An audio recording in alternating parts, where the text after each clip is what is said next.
कुछ बातें फूलों की।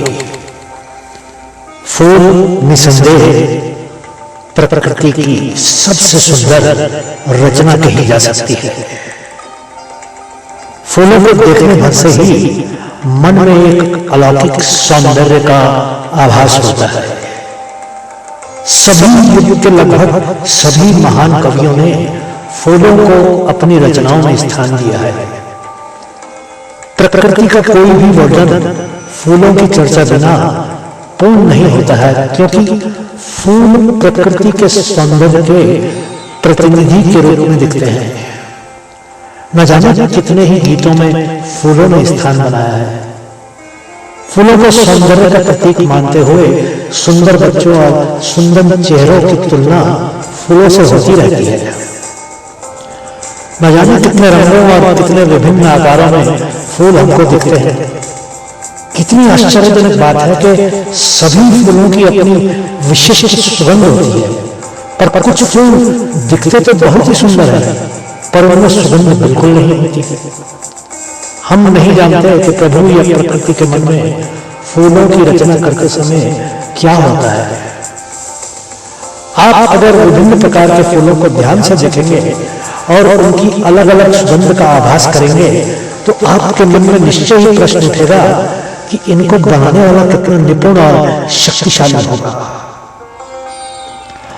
स्वयं सुगंध से सरोवर तो होते ही हैं, पर ये फूल अपने आसपास के वातावरण को भी सुगंधित बना देते हैं। उनकी सुगंध से तितलियां और शहद की मक्खियां उनकी तरफ खींची चली आती हैं। फूलों के रस से मदहोश करने वाले इत्र बनाए जाते हैं। इन फूलों का धार्मिक विधि विधानों में और सामाजिक आयोजनों में अपना विशेष स्थान होता है। एकत्रित हुए लोगों पर गुलाब जल का छिड़काव युगों से चलता चला आ रहा है। सुगंधित तेल बनाने में फूलों की अपनी विशिष्ट भूमिका होती है। माला में पिरो देने पर यही फूल लोगों और देवताओं की मूर्तियों के गले के हार बन जाते हैं। कितनी आश्चर्य करती है इन फूलों की भूमिका हमारे जीवन में। यही फूल देवी देवताओं को चढ़ाए जाते हैं। इन्हीं फूलों की वर्षा सफल लोगों पर सफलता पाने के बाद की जाती है। यही फूल सजावट के लिए प्रयोग होते हैं। यही फूल प्रेमी प्रेमिका के बीच एक दूसरे को दिए जाते हैं, पर यही फूल अंत्येष्टि पर मृत शरीर पर भी चढ़ाए जाते हैं।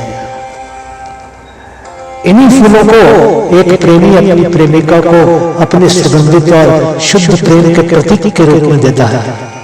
स्त्रियां इन्हीं फूलों को श्रृंगार के रूप में प्रयोग करती हैं। कुछ लोग अपने कोट में फूल लगाकर चलते हैं। किसी बीमार व्यक्ति से मिलने जाते समय फूलों के गुलदस्ते को ले जाने से उस बीमार व्यक्ति का मनोबल बढ़ जाता है। कहते हैं कि फूलों में जादुई उपचारात्मक शक्ति होती है। फूल हमारे जीवन में तो हमारे साथ होते ही हैं, मृत्यु के समय भी हमारा साथ नहीं छोड़ते।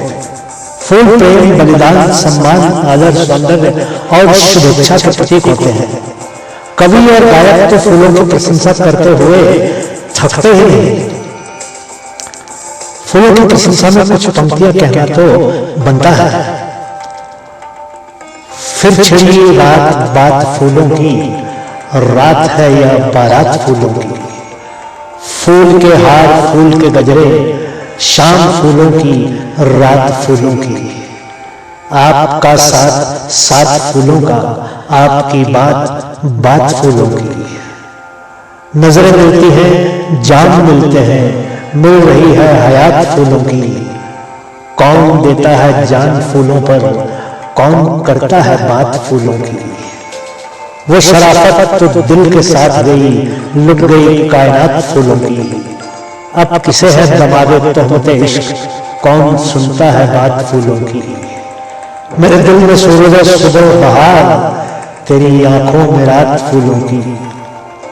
फूल खिलते रहेंगे दुनिया में, रोज निकलेगी बात फूलों की।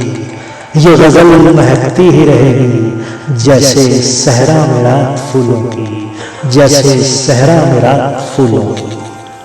सुनने के लिए आपका बहुत बहुत धन्यवाद।